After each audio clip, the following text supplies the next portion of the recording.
안녕하세요, 친구들. 오늘은 32화, 나라를 잃다.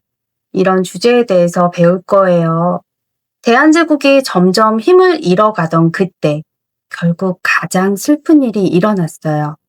1910년 우리나라가 일본에게 나라를 빼앗기게 되었죠. 오늘은 나라를 빼앗겼던 이야기에 대해서 함께 알아볼게요. 헤이그 특사 사건 이후에 일본은 더욱 노골적으로 대한제국을 장악했어요.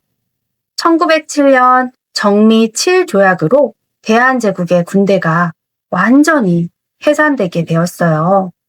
이제 대한제국에는 나라를 지킬 군대조차 없어지게 됐죠. 1910년 8월 29일 일본은 대한제국과 한일병합조약을 강제로 맺었어요. 이 날로 대한제국은 사라지고 조선은 일본의 식민지가 되었어요. 이 날을 경술국치라고 불러요. 나라를 빼앗긴 너무나 슬프고 치욕스러웠던 날이에요. 일본은 조선을 다스리기 위해 조선 총독부를 설치했어요. 조선 총독부는 일본이 조선을 지배하는 최고 기관이에요. 총독은 일본 천황이 직접 임명했고 조선의 모든 것을 마음대로 결정했답니다. 경복궁 앞에 총독부 건물을 짓기도 했어요. 일본은 조선의 땅을 빼앗기 위해 토지 조사 사업을 실시했어요. 복잡한 서류를 제출해야 했는데 많은 농민들이 이 방법을 몰라서 땅을 빼앗기게 되었죠. 빼앗긴 땅은 일본에게 넘어갔어요. 삶의 터전을 잃은 조선 농민들은 정말 막막했답니다. 일제강점기 초기, 일본은 무단 통치로 조선을 다스렸어요. 조선 사람들은 집회와 언론의 자유가 없었죠.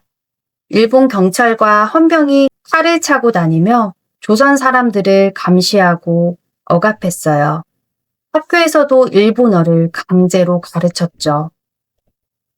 나라를 빼앗겼지만 조선 사람들은 절대 포기하지 않았어요.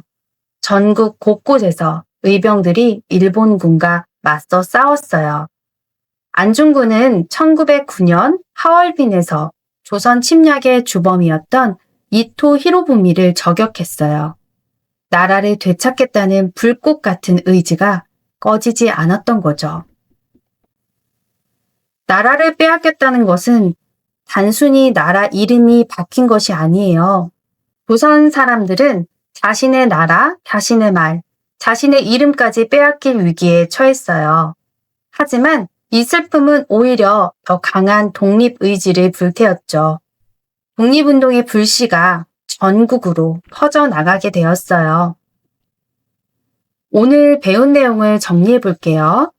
1910년 한일병합조약으로 대한제국이 일본의 식민지가 되었고 조선 총독부가 설치되어 조선 전체를 일본이 지배하게 되었어요. 토지 조사 사업으로 농민들이 많은 땅을 빼앗기게 되었고 안중근 의사 등 많은 사람들이 독립을 위해 싸웠어요. 자, 오늘 첫 번째 퀴즈를 풀어볼게요. 1910년 8월 29일 대한제국이 일본의 식민지가 되었던 치욕스러운 날을 부르는 다른 이름은 무엇일까요? 또딱 정답은 경술국치예요.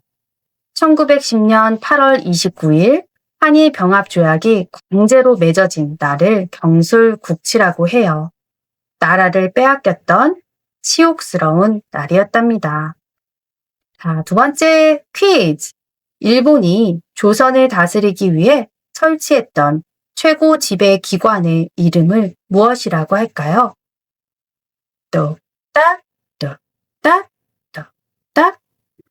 자, 정답은 조선 총독부예요. 일본은 조선을 지배하기 위해 조선 총독부를 설치했고 총독은 일본 천황이 직접 임명했답니다. 자, 마지막 퀴즈예요.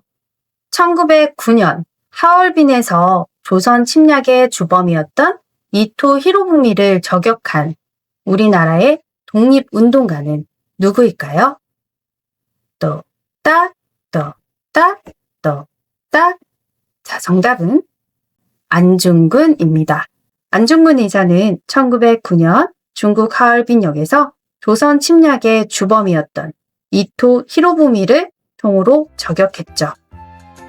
자, 여러분, 오늘은 나라를 빼앗겼던 이야기에 대해서 잘 배워봤어요.